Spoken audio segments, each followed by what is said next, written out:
Anyang' Nyong'o to appear before the committee to respond to audit queries on the utilization of COVID-19 funds. The committee says the governor has failed to honour invitations and now risks a fine not exceeding 500,000 shillings or prosecution for undermining parliament. On Health has for that time summoned Kisumu County government to shed light on how Kisumu County used millions of shillings meant to fight COVID-19. The committee, through the clerk of the Senate, has warned the governor against playing hide and seek with matters accountability. The committee says the governor risks being fined some 500,000 shillings or arrest for undermining the Senate. Governor Nyong'o is among county bosses who is accused by the Auditor General of failing to oversee responsible utilization of funds meant to fight COVID-19 in counties. In the special audit, the Auditor General says counties utilize the funds without factoring in issues such as the budget and proper procurement plans. For Channel 1 News, I'm Gladys Mungai. Moving on, National Assembly's Implementation Committee has accused the National Environment Management Authority of engaging in an unholy alliance with the London Distillers Limited in a matter that is before the committee pitting the distiller and Elderman Property Limited. The distiller had written to Speaker Justin Muteri charging that members of the committee had received bribes from Elderman so as to rule against it. A parliamentary committee is in the eye of a storm following allegations that it had received bribes from a petitioner. The Elderman Property Limited had petitioned the Implementation Committee for the closure of a London Distillers Limited on allegations of pollution. While the National Assembly Standing Committee on Environment had returned a verdict against the distiller, accusing them of pollution, NEMA was yet to close the company, leading to the petition by Elderman. 2 weeks ago, the distiller wrote to Speaker Justin Muturi, accusing some members of a Moitalel Olekenta-led committee of taking bribes from the real estate developer. The Implementation Committee is now accusing NEMA of engaging in an unholy alliance with LDK by appearing to side with the distiller. Kenta, who is a Narok North MP, has however dismissed the allegations by LDK on bribery, terming them as concerted efforts aimed at tainting the image of its members. If we were a malicious committee, or if our members were malicious, and if we wanted to benefit from any quotas, I think LDK should not be operating now. We should just say, close it. If we are paid by somebody to close it. Why is it taken us 60 months then to pay back for whoever is given us, whatever the houses they've given us? According to Kenta, the Powers and Privileges Committee chaired by Speaker Justin Muturi is investigating the bribery allegations by LDK, insisting that their work is above board. We visited LDK and we spoke to the workers there, and they begged us, don't close the factory because we will suffer. And there are many of them. And we assured them. And that's why we have been giving them all these chances. We have heard about the plight of those people who are also crying because of pollution. Members of the committee want sanctions against Environment CAS Mohammed Elmi and NEMA boss Mwamo Boru Mamu, accusing them of cover-up. Unless you direct us to have this public participation meeting, for us, we will continue looking at those parameters even after these results are out. If we note any issue of non-compliance from any quarter, whether it is EPL or LDK, we will take appropriate enforcement action. Now let's cross over to Mombasa County, where a family in Changamwe is appealing for leads in their desperate search for the Akin who went missing 3 days ago. 30-year-old John Siengo was allegedly accosted by a group of unknown men and bundled into a vehicle outside the Mombasa Low Courts. Siengo had previously been remanded for 2 weeks at the Changamwe police station for allegedly robbery with violence. On the 5th of April this year, police attached to the Changamwe police station apprehended 30-year-old John Siengo on allegations of robbery with violence. A Mombasa lower court will proceed to grant the police 14 more days to detain him to allow police to carry out and conclude investigations. However, at his hearing on the 21st of April, the court will acquit Siengo of all charges to the relief of his family. Hapo nje tukaona ametoka. Mimi nikakimbia nikaenda nikamkimbilia nikaenda nikamchukua. Tukaja tumeketi hapo nje na aunti yangu. Nikamuuliza ID iko wapi? Akaniambia imebaki Changamu. Nikamuuliza simu, akaniambia simu imebaki Changamu. Their joy was, however, short-lived as unknown men accosted Siengo and bundled him into a probox before speeding off. Watu wakaja, sikujua kama ni mapolisi ama ni watu gani, lakini walikuwa na pingu na fisto. Wakamshika, wakamweka kwa gari. Hatukujua walimpeleka wapi. Aunti yangu akaanguka hapo chini. A desperate search by the family across various police stations have since proved futile. Tukaenda Mikindani, Jomvu, Makupa, kuna maji hatujaenda. Kila tukiuliza tunaambiwa huyu hajaonekana. Tukarudi tena Changamwe kwa hospitali. Nikaenda nikauliza kama bado hamjaregesha Siengo hapo, wakasema sisi hatukujampata Siengo, tulimwachilia kwa sababu alikuwa na makosa. This is a very clear case of enforced disappearance in broad daylight, especially in front of the court of law, inside the CBD with CCTV cameras everywhere. We want to condemn these acts, and we want to be very clear that we want justice for John Siengo. The family is demanding the release of the Boda Boda rider. Tujui amekufa, tujui yako wapi. Tunaomba msaada serikali, sisi tusaidie tupate ndugu yetu. The family says this is not the first time he has been arrested under such circumstances. Siengo's disappearance adds to 6 other enforcement disappearances that have been reported in Mombasa County this year. Juni Karisa Mbele from Mombasa County for Channel 1 News. Detectives in Nakuru are holding 3 people believed to be owners of a bang plantation within the town. The 3, Victor Kongo Wainaina, Brodius Wainaina Kongo and Dennis Matete, were arrested Friday morning after a multi-agency security team led by Nakuru Anti-Narcotics Youth stormed into a quarter-acre plot in London, destroying what would have been a bumper harvest for the owners. Yeah. Police in Nakuru are holding 3 people believed to be owners of a bang plantation in the town. Victor Kungu Wainaina, Brodus Wainaina Kungu and Dennis Matete were arrested on Friday after detectives found them with prohibited plants approximated to have a street value of 15 million shillings. The plant, suspected to be cannabis sativa, was fully grown and was only awaiting harvest. Elsewhere, a man in Kiambu County who pleaded guilty to being in possession of contraband goods has been sentenced to a 1-year jail term. 32-year-old Joseph Mwangi was arrested by detectives from the Special Service Unit while driving a lorry carrying 25 drums of ethanol. The cargo had been concealed using 50 sacks of maize to ward off suspicion. Timothy Kipnusu for Channel 1 News. Now, the Kenya Red Cross is leading a rescue team that is combing Tana River, trying to retrieve the body of a 24-year-old Godana Damasa who drowned Thursday evening. Damasa, 24, is reported to have drowned Thursday evening while doing his laundry.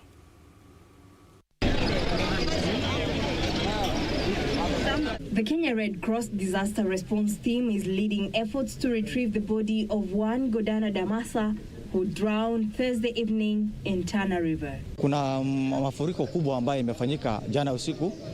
Maji ilikuwa jana jioni maji ilikuwa 2 meters na leo ilikuwa almost imefika 4 meters. That shows kunakuwa na mafuriko kubwa ambayo imenyesha huko juu, na hatujapata mwili ya huyo jamaa ambaye amekufa, lakini bado tunatafuta.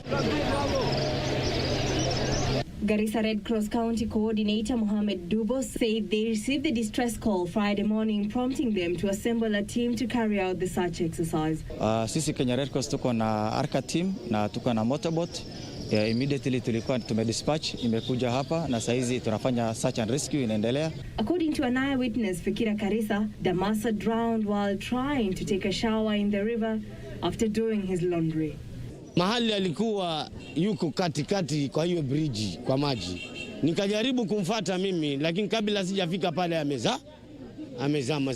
Na marehemu alikuwa na mwenzake, vile ilisemekana au vile yule mwenzake alitoa ushahidi, alichukuliwa na mamba wakiwa wao wanaoga maji. Challenge kubwa ambayo tuko nayo ni maji iko na matope mingi na ile speed maji inaenda nayo ni kali sana. Hiyo speed ya maji ni kama hata motorboat kuendesha, tunaogopa turbulence ni very high. Tunaogopa hiyo hata motorboat kuanguka, lakini bado tunafanya search na kama Kenya Red Cross tutakuwa hapa mpaka tupate hiyo mwili. While in Kitui County, a 15-year-old girl is seeking justice after she was allegedly defiled by her father. The teenager says her father took away her innocence in the absence of her mother, who had allegedly left home to help organize a wedding. The girl's mother says she has reported the matter to the police and her husband is on the run.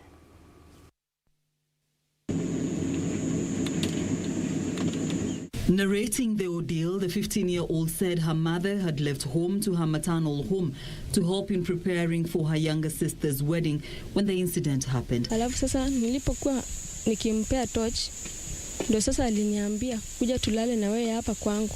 Mimi nikakataa na nikarudi kitandani mwangu kulala. Nikiwa hapo sasa ndo alikuwa ananiambia umeamua aje? Namuuliza kuamua nini? Ananiambia venye nimekuambia. Namwambia mimi sitaki hizo stories zako. Na mimi nikaacha amelala na mimi nimeenda kulala na mimi nimelala. Sasa mimi sikujua ilikuwa saa ngapi. Ndio nilijipata kwa juu yangu na sikujua venye alipokuja. According to the girl's mother, her husband has been calling and begging her to go back home but leave their daughter at her maternal home. Babake alimrebu usiku. Kutoka hapo nikaendea mtoto, nikampeleka waita polisi. Kutoka hapo tukaenda Mwingi. Alafu tukafanya kila kitu. Tukarudi nyumbani. Sasa niko kwetu nyumbani sababu ya hiyo case. Helena Ken, Kitui County Executive Committee member in charge of gender, sports and culture, said such societal ills will not be tolerated and anyone found committing such heinous acts will face the full force of the law. Nimekuja hapa kuambia tena ya kwamba I am not leaving any stone unturned. Kesi ya mwanaume kulala na binti yake, kusema ule ukweli, ni nini kinawasumbua? Ni nini kinawasumbua? She has urged mothers not to shy away from reporting such cases to the authorities. Caroline Kamau reporting for Channel 1 News. Well, that report brings us to our first break here on Channel 1 Weekend. Don't go too far. We'll be back in a jiff.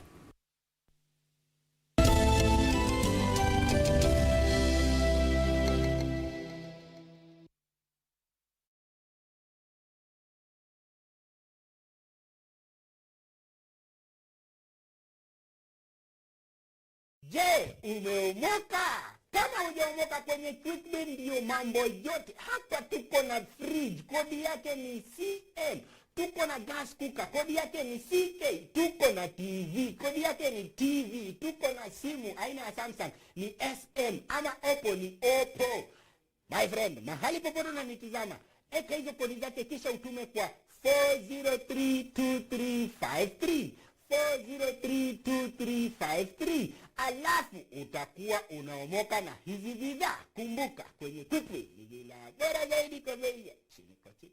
This weekend, on KBC Channel 1. Mwanangu ni Gajeni. Kwa gavana kunataka mahesabu. Kunataka mahesabu. Kwa sababu yule lazima ujue wale askari ni wangapi pale ndani ambao wanamlinda. Basi ile bushanza uoga. Jeshi gani anakuwa namna hiyo? Kwa nini kama nadhani sote tunaelewa kilichotuleta.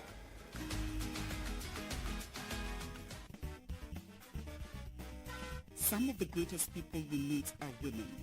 Women who understand that fear is nothing more than an obstacle that stands in the way of progress. A few minutes later, he put his hand at my skirt. This lady had been in an abusive marriage. I was terrified. Been set up. You've been set up by your boss? Yes, yeah. Shocking it is. Yeah, the lucky ones and the strong ones are the ones who go out and start talking about it. Women who understand that when life hits you hard, you do not tremble, but instead you hit back harder. Everything that you do has consequences. The moment we do not speak about sexual violence, we are effectively condoning the practice. Doing things right is a challenge, but doing things right consistently is a greater challenge. An event can happen in your life and it instantaneously changes the way you do things. Living my life reflectively. You need to learn how to have these hard conversations. You just have to know when to say no. Power is not given to you. You have to take it. And it's only when we truly embrace the power we have as women that we achieve remarkable things against all odds. Gathers this Sunday at 4 p.m.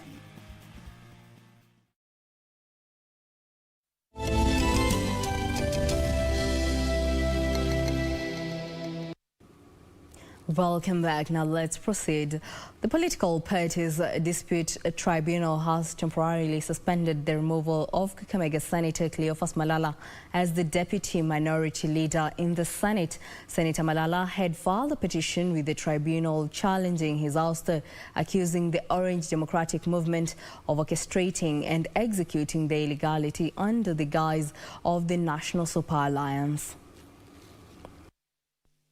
On 24th March 2021, senators allied to the National Super Alliance allegedly removed Malala from the position for gross misconduct and for allegedly bringing the coalition to disrepute. The Political Parties Dispute Tribunal has, however, stayed the move until Malala's petition is heard and determined. In the meantime, the County Assembly of Kericho has approved the nomination of Lily Ngok for the position of Deputy Governor. Ngok was nominated by Kericho Governor Paul Chepkonyi to replace the late Susan Kikwai, who succumbed to COVID-19 complications last month. The MCAs lauded Ngok, saying during the vetting process, she defended her track record for the 11 months she has been serving as Chief Executive Officer for Education in the county. The Assembly, by unanimous decision, approved her nomination, and the attributes that the Assembly attributed to the approval of this nominee is that this nominee has worked previously for the county government of Kericho diligently. Elsewhere, a lobby group has called on the Directorate of Criminal Investigations to probe the just-released KCPE results that show public schools performed better than private ones. The group has questioned the transparency of the exam results, saying it may have been intentionally biased in favor of public schools. Why is it thwarting the efforts that teachers in private schools are putting to uplift the lives of learners from poor families? At what time do some learners become private citizens to deserve such harsh treatment from the people who should help them most? Meanwhile, hundreds of residents of Nyatike in Migori County have been forced to seek refuge on higher grounds after River Kuja broke its banks, flooding homes downstream. The locals are currently sheltered at Nyora and Kabuto primary schools, where the number of people seeking refuge may grow due to relentless rainfall. Nilipokuwa nimekaa, nilistukia tu kama nyumba inadidimia. Imeanza kudidimia kwenda chini. Sasa nikastuka, niko kwa hali hatari. Ndio nikaanza kutoa vitu. Sasa niko tu na shida, mahali pa kulala naye hakuna. Finally, it is a sigh of relief for a section of Thika town residents after Kiambu County government moved to rehabilitate streetlights in the area. According to Thika Municipality Manager Hoswell Nganga, the county has commenced installation and rehabilitation of 200 streetlights in partnership with the World Bank. Hii mataa please nikatoa nini kwa government yetu ya Kiambu. Isiwe hii mataa ni ya muda tu. Ebu mataa iwe ya siku zote, mara yote ikuwe huko. Kwanza sisi wanadada huwezi pita hapa na bag unless uifiche kabisa, kwa sababu ni giza tupu, alikuwa tu giza tupu. Lakini leo tuna feel vizuri sana, hizo mataa zimetengenezwa. Beatrice Gatonyengetich, Channel 1 News.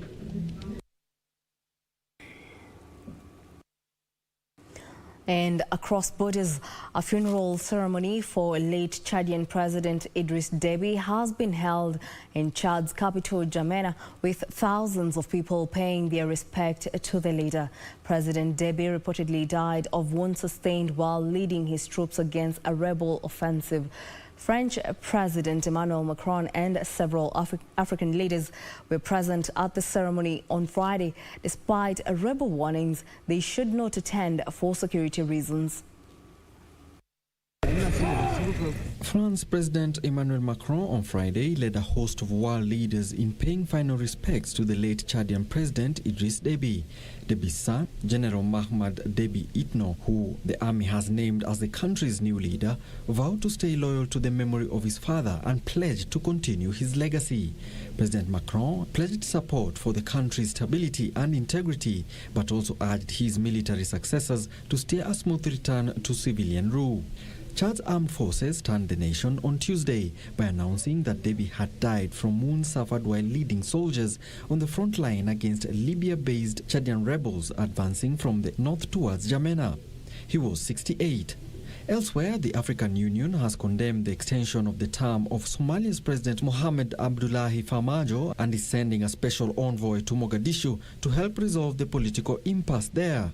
The AU's Peace and Security Council made the announcement after hours of closed-door meetings, where it was also resolved to mediate the crisis. Last week, Farmajo controversially approved an extension of his term in office by 2 years, but the move has been criticized by major world powers, including the United States, Britain, the United Nations and the European Union. Russia's main opposition figure Alexei Navalny has announced he is ending his hunger strike after 24 days of refusing food in jail.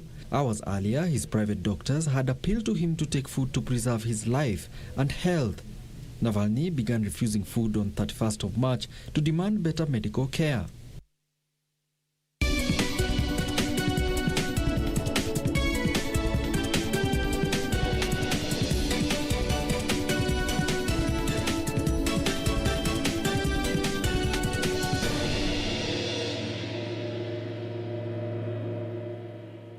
News making headlines in the business world.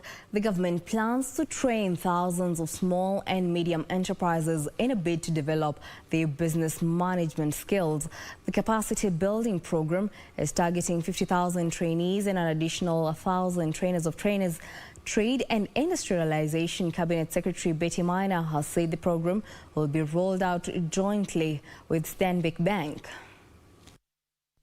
SMEs play a vital role in driving economic growth and development and contribute to over 30% of the GDP. To this end, Stanbic Bank have today signed a memorandum of understanding with the Ministry of Industrialization, Trade and Enterprise to support the country's trade and industrialization development agenda, as well as micro, small and medium enterprise sector. This move comes at a time when Kenya is in trade dialogues with various partners to prioritize industrialization as a key Big Four agenda, while still recovering from the negative impacts of the global COVID-19 pandemic. Cabinet Secretary for Industrialization, Trade and Enterprise Development Betty Minor said partnering with players in the private sector through various intervention programs will allow SMEs reach their full potential. We'll also include and support to undertaking surveys on micro and small enterprises so that government initiatives and government response can be informed by data. Partnership we'll be able to support our SMEs so that they can get into, they can jumpstart their operation and grow. The small traders will receive support on government trade negotiations, capacity building and enterprise development, entrepreneurial training, access to finance and access to market. The capacity building program is targeting to reach 50,000 trainees and an additional 1,000 trainers of trainees. The move will not only empower the enterprises to take their businesses to the next level, but it will also contribute to the larger agenda of driving Kenya's economic growth. Stanbic Bank CEO Charles Mudiwa further said the bank is focused on offering value beyond financial services, as well as the development of the country's social pillars by leveraging on established networks, available resources, and strategic partnerships to inject investments into key sectors that align with government's larger Big Four agenda. Counties have been urged to set aside land for industrial development as a way of creating economic development and job opportunities. Chief Administrative Secretary David Osiani said counties will benefit by promoting their own enterprises and increase the attraction of their goods by creation of local industries. The Public Finance Management Act requires county governments to set up aside a minimum of 30% of their allocated budget towards development. However, the Budget Policy Statement 2018 reviews the development expenditure for the past 5 years and notes that for a substantive number of counties, actual development expenditure barely hits the minimum mark. This notwithstanding, there is still enough to empower local economies through the creation of factors of production like land.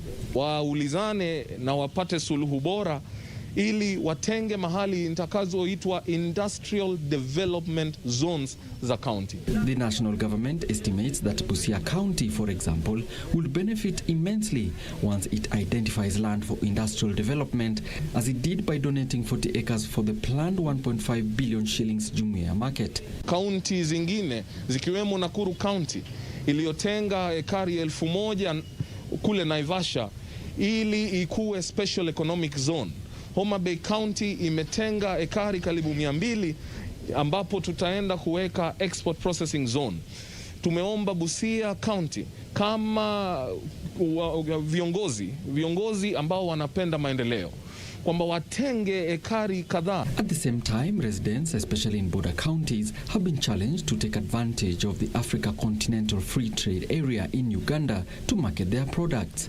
Ningependa sana kwamba wanabiashara wetu na wale wengine wanaotoka sehemu hizi za Busia na Kenya nzima waweze kukua na uwezekano wa kupeleka vifaa na bidhaa katika Africa Continental Free Trade Area. Waondoe vitu hapa Busia, wauze kule Uganda. Na tunasema ya kwamba tutaungana kikamilifu na department ya Wizara ya Industrialization ili tuweze kuhakikisha ya kwamba wananchi wanafaidika.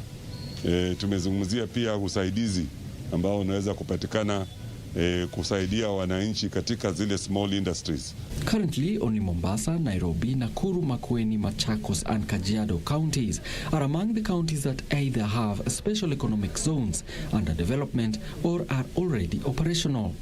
Alan Auko, Channel 1 Business. In other news, U.S. President Joe Biden is set to propose a tax hike on the wealthiest Americans.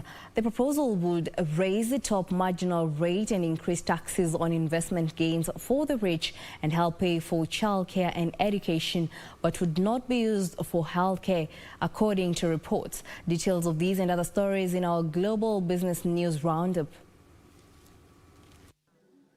The news triggered a sell-off on Wall Street, with major indices slipping during Thursday's trading session. The White House said that the American Family Plan, which Biden is expected to lay out in the full next week, will not affect any family earning less than $400,000 a year. The proposal would increase the top marginal income tax rate to 39.6% from 37%. Elsewhere, the Tokyo Motor Show has been cancelled for the first time in its 67-year history due to rising virus cases. The cancellation of the event comes even as the organizers of the Summer Olympics push ahead with their plans. It comes as Japan is expected to declare a state of emergency for Tokyo, Osaka, and 2 other prefectures from 25th April to 11th May. Japan is facing a surge in COVID-19 cases, driven by more infectious variants of the virus. The Tokyo Motor Show, which started in 1954 and is usually held every 2 years, had been scheduled to go ahead in October. Finally, Britain recorded the largest budget deficit in peacetime history in the fiscal year that ended in March, albeit a smaller one that had been expected. A $39 billion budget deficit in March took the shortfall for 2020-2021 as a whole to £303.1 billion, the equivalent of 14.5% of gross domestic product, the Office for National Statistics said on Friday. Borrowing in the current fiscal year is still forecast to total well over £200 billion, 4 times the deficit in the year before the pandemic struck. The DMO announced after the Office of the Chancellor of the British Exchequer's budget that it planned to issue £295.9 billion of gifts following sales of £485.5 billion in 2020-2021.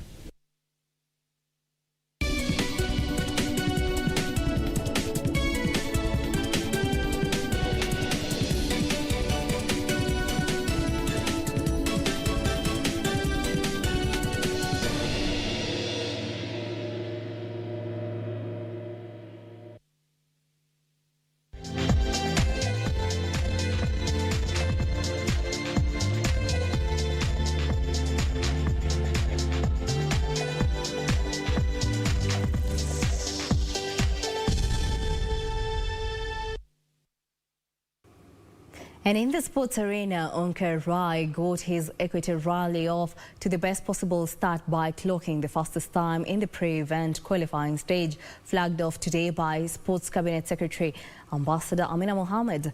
More than 30 drivers will drive their machines to the limits in the event, which comes 2 months before the WRC Safari Rally. Onkar Rai got his Equator Rally off to the best possible start by clocking the fastest time in the pre-event qualifying stage, flagged off today by Sports Cabinet Secretary Ambassador Amina Mohammed. Driving a Volkswagen Polo R5, the Cabras Sugar Racing Speed Merchant set the best time of 4 minutes 15.2 seconds over the 5.40-kilometer Loldia stretch. Loldia formed the highlight of Friday's program, which also entailed the early morning free practice and preceded by shakedown and later the ceremonial start. Rising star Karan Patel was second fastest in his Ford Fiesta R5, while Carl Flash Tundo, on his very first outing with the Volkswagen Polo R5, was third fastest in a time of 4 minutes 23.3 seconds. South Africa's Bottarelli was the top-placed foreigner in fourth, clocking 4 minutes 28.2 seconds in his Toyota Etios. Baldev Chaga ruled the national category in a time of 4 minutes 26.7 seconds, followed by Eric Bengi, who clocked 5 minutes 01.5 seconds, while Ian Duncan followed behind in 5 minutes 10.7 seconds. CS Amina, who earlier took part in a tree planting ceremony before flag-off, commended the preparations of the Equator Rally, saying the government was leaving nothing to chance to ensure the WRC Safari Rally to be held in June lives up to expectations. It's a very emotional moment for I think for all of us. We've been working 24/7 to make sure that we put everything in place for the Safari Rally. And there was no better opportunity to test our systems, to just see whether the structures that were in place were adequate to run the Safari Rally than this current championship, the African Championship. And so we're here, obviously not just to test, but to also enjoy the thrill of all these rally drivers who have been also putting everything into ensuring that they prepare well for this. The Equator Rally begins proper tomorrow as drivers test their machines and ability in the terrain before June's global event.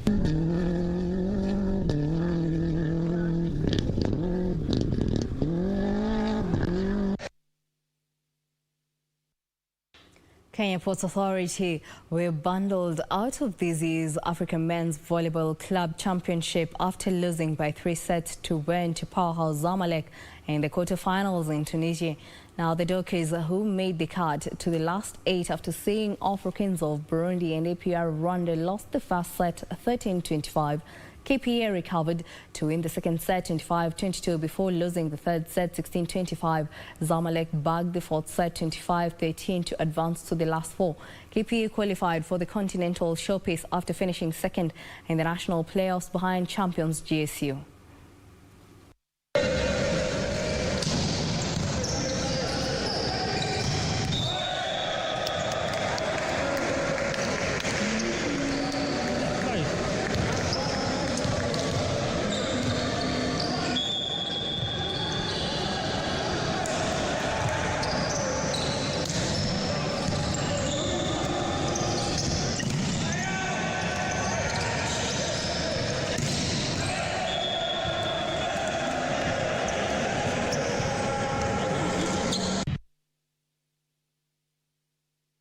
Reigning Kenyan champions Kenya Prisons will take on Tunisian champions Sfaxien tonight in their second match at the ongoing African Women Volleyball Club Championship in Kelebia, Tunisia. Now, Kenya Prisons and Kenya Pipeline are Kenya's representatives at the Continental Showpiece.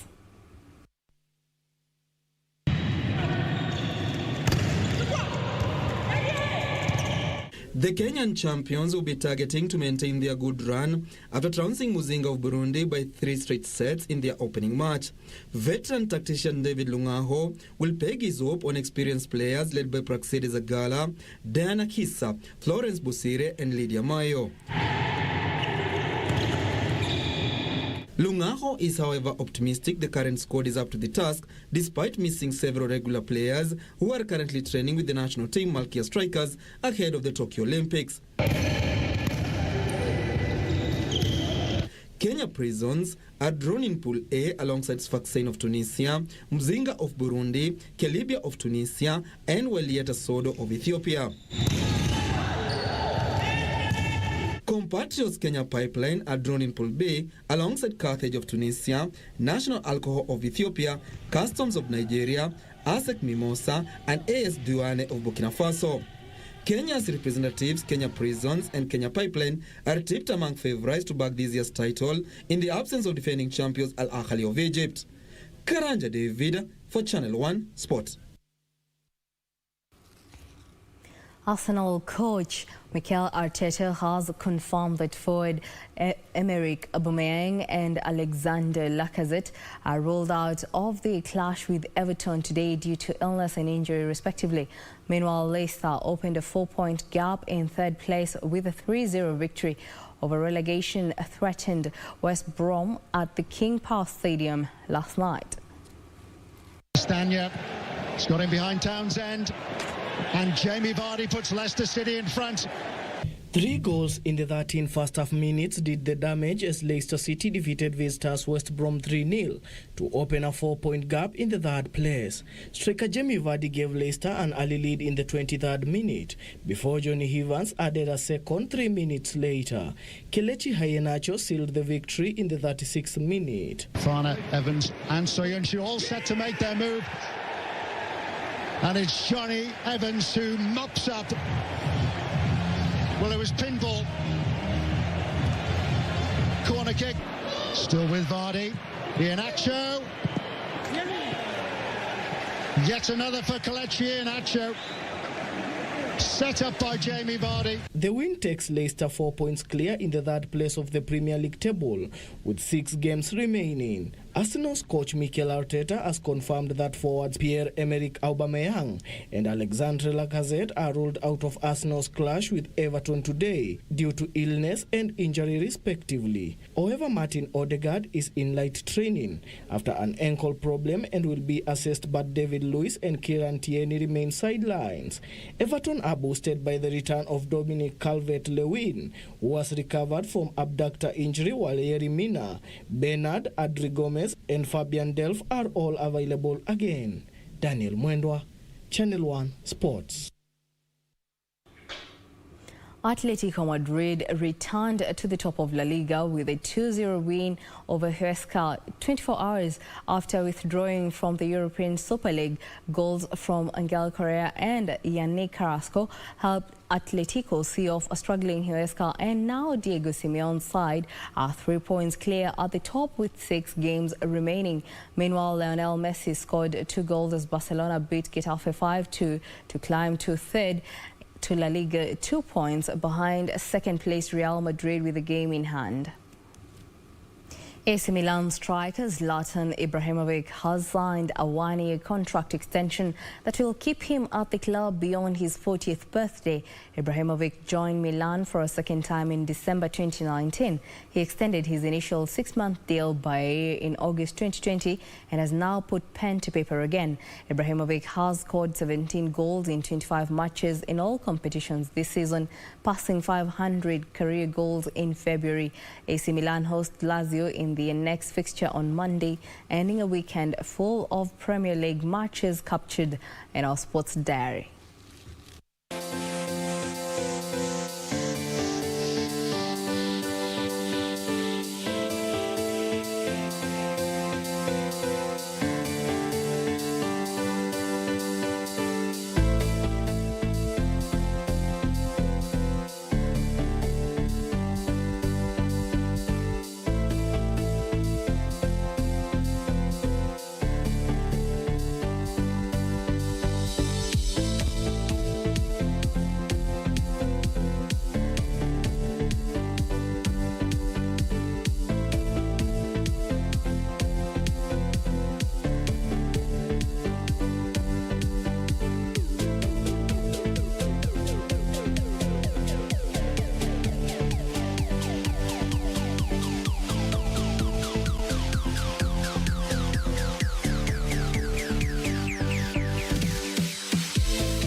Well, that brings us to the end of our bulletin this evening. Thank you for keeping us company here on KBC Channel 1 Weekend. Well, for more news, check out our website at kbc.co.ke. My name is Jackie Wambiru. Our sign language interpreter is Lucy Maura.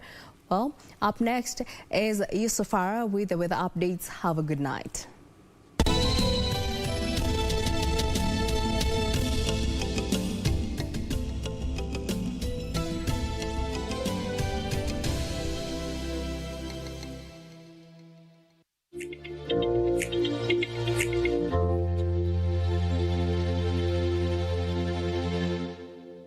A very good evening to you and a warm welcome to your Channel 1 weather updates. My name is Yusufara. Now tonight, Kericho is at the coldest with temperatures dropping to 13 degrees Celsius.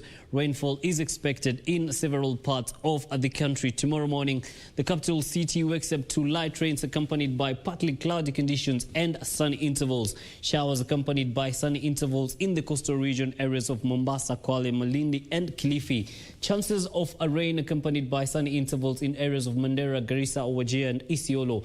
In areas of Lodwar, rains accompanied by sunny intervals are expected. In the afternoon, showers accompanied by thunderstorms in Kitale, Kisumu, Kericho, Eldoret all the way to Lodwar. Remember to keep warm in those areas. Showers accompanied by sunny intervals in the coastal region. Rains accompanied by sunny intervals in the northeastern region. Areas bordering Kenya and South Sudan. Showers accompanied by thunderstorms are expected. As far as the temperatures are concerned, highs of 36, lows of 24 in Mandera, highs of 36, lows of 25 in Garissa and Nairobi, highs of 25 and lows of 17. That's your local weather focus. Many thanks for keeping it Channel 1. I'll see you tomorrow, same time, same place. Until then, do have yourselves a pleasant night.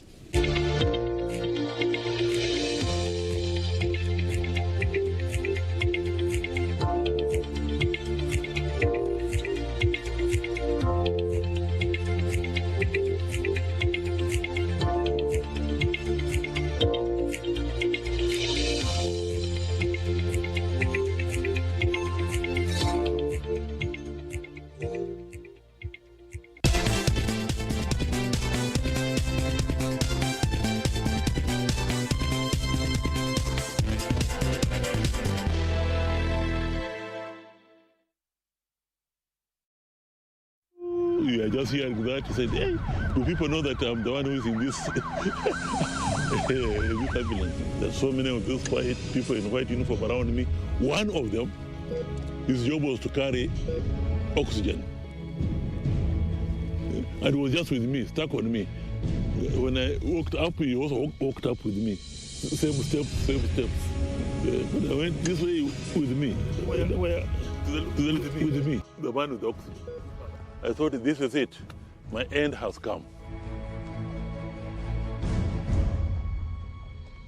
I was now preparing myself for the after. The life after. The doctors tell me it was a touch and go situation. In fact, I was warned that these things they are putting around you, don't remove them even for 2 minutes, you'll be dead. I reviewed my life. And I was ready to go or to stay on.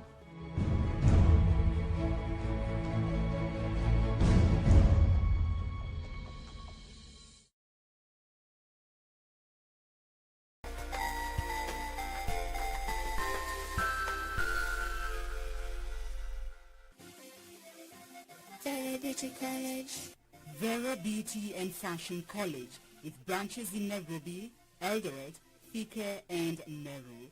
Did you know that we are a TVET approved institution? We offer courses in fashion design, interior design and soft furnishing, event decoration, flower arrangement, event planning, hairdressing, barbering and dreadlocks, beauty therapy, makeup, nail technology, spa massages, teaching skills, TOT, solo business management and many more. Register now and visit our website on www.verabeautycollege.com. You can also call on 0725-923-550 Nairobi branch, 0728-087-689 Eldoret branch, 0722-227428 Thika branch, 0725-000-706 Meru branch. Vera Beauty and Fashion College, a TVET approved institution.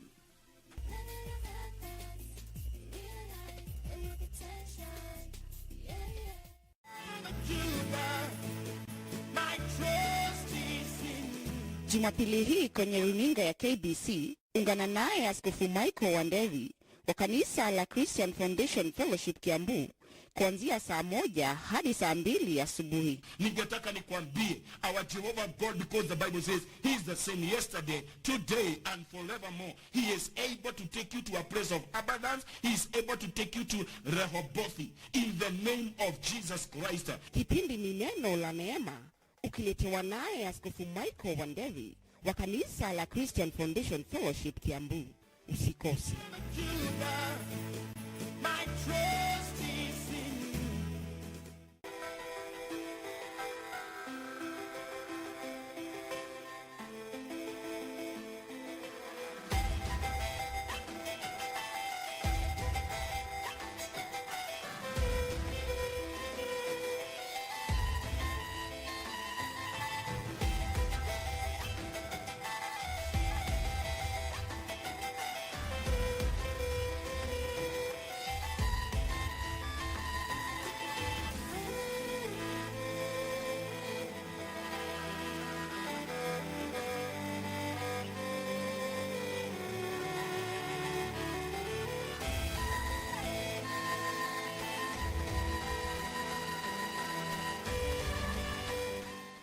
Every Saturday and Sunday, KBC rejuvenates your weekend with gospel tunes and strengthen your faith with the word.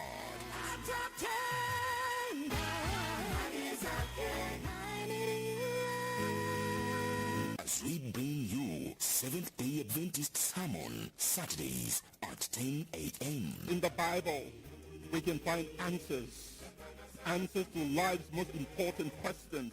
The Holy Mass on Sundays at 9:30 a.m. Mwana kondoo wa Mungu aondoaye dhambi za dunia. Tazameni yeye anayetuponya magonjwa yetu yote ya mwili na ya roho.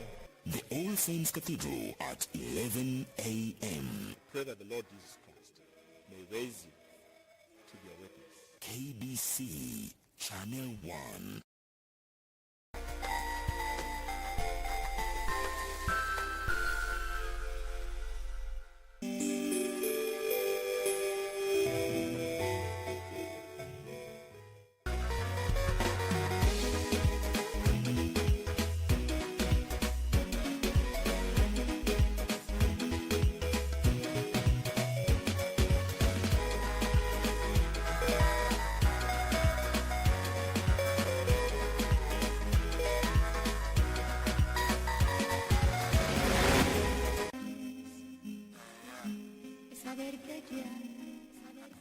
No soy importante para ti.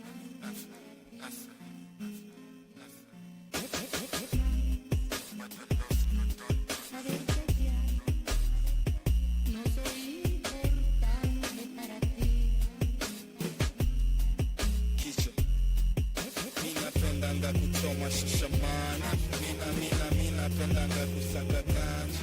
Mina pendanga kusaka mani. Mina pendanga kuchoma shashamani. Mina pendanga kuchoma shashamani. Mina pendanga kusaka mani. Mina pendanga kusaka ganji. Mina pendanga kuchoma shashamani. Don't get it confused. Me, I'm trying to win. I ain't in this to lose. Man on the missions, nanga time ya fools.